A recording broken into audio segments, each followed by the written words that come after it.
This is Y376 International Political Economy, October 28, 2008.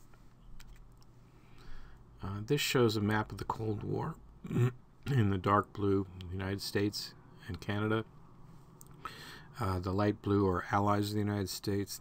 The dark red is the Soviet Union and the Warsaw Pact countries, which includes most of the Western European communist countries.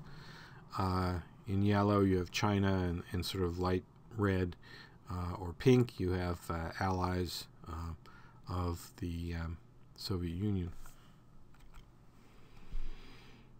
Here's a more conventional picture of Russia and the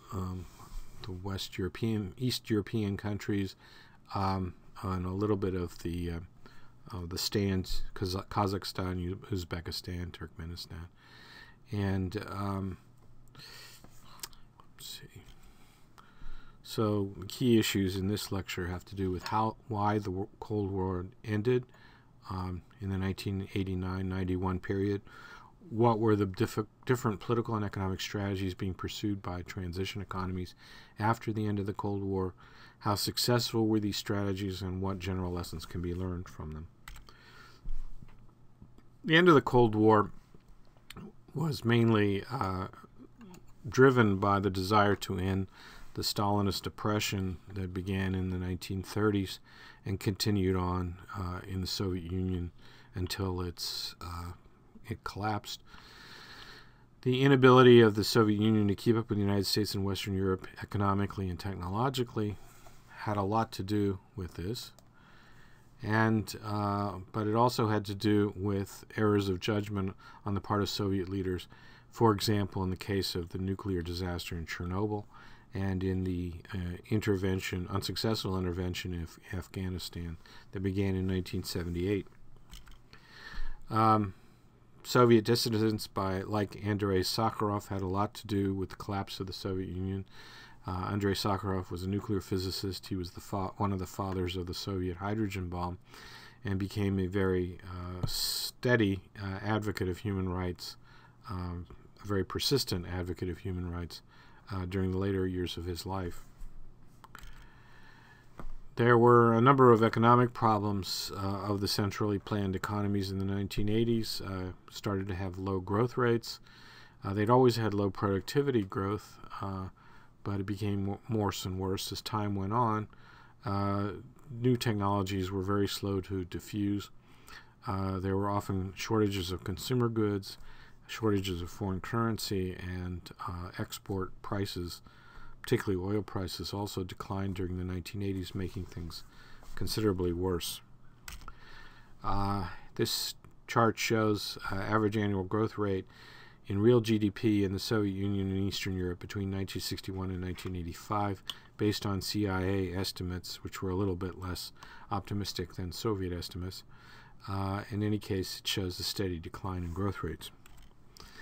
An example of Soviet technology, somewhat backward, is the luxury automobile called the ZIL.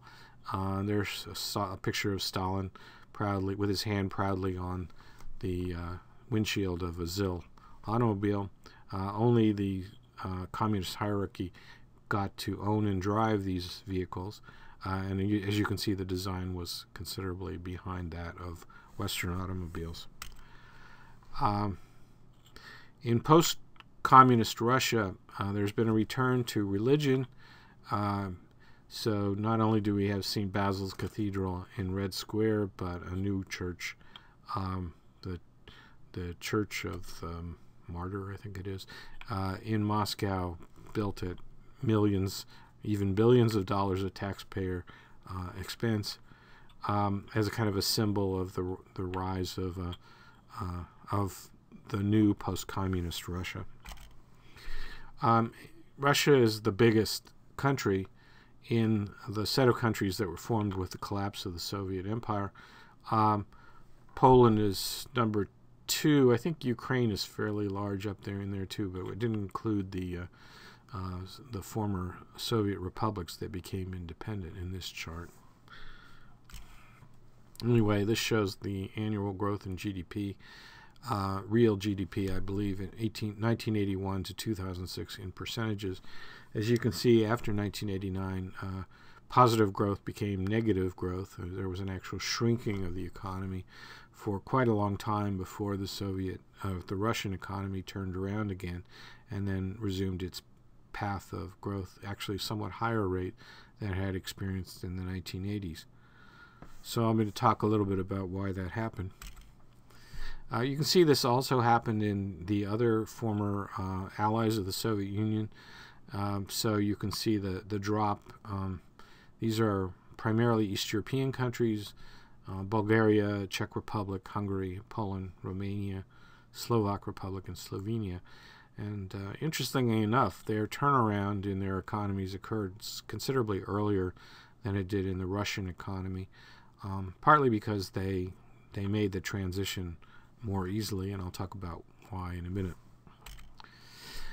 This shows what happens to oil production in the end of the Soviet Union and the beginning of the new Russian state. Under the Yeltsin government, there was a rather rapid decline in oil production, which wasn't really reversed until 1999 or so, when Putin took power.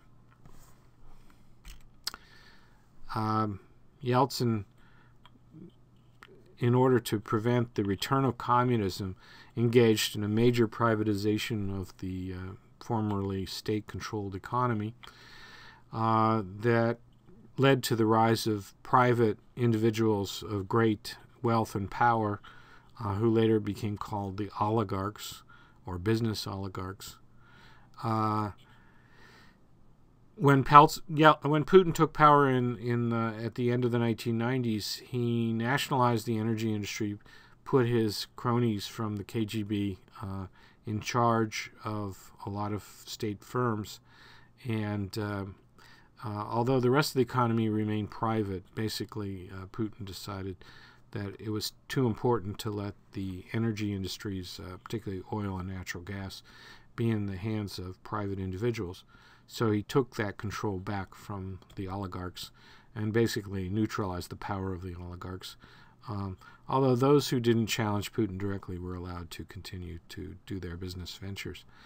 Putin also re-centralized control over the provinces of Russia and re-established law and order, but perhaps at the expense of democracy. One of the big mistakes that occurred under Gorbachev and then continued under Yeltsin was a failure to get the macroeconomic policy right.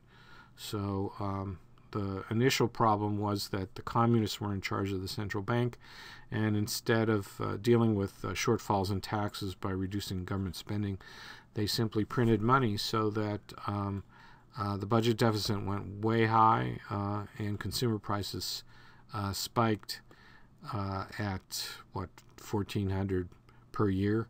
1,400. They increased by over 1,000% in 1 year. It wasn't uncommon to see inflation of 20% per month during that period. And as a result, many people on fixed incomes, particularly pensioners, had their savings wiped out and their income effectively dropped majorly.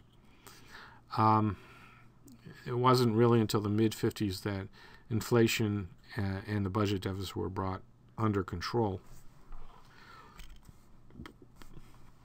Russia dealt with some of its early problems by borrowing money abroad, especially by selling dollar-denominated bonds, and that got them in trouble in 1998 when that was one of the major sources of their debt crisis.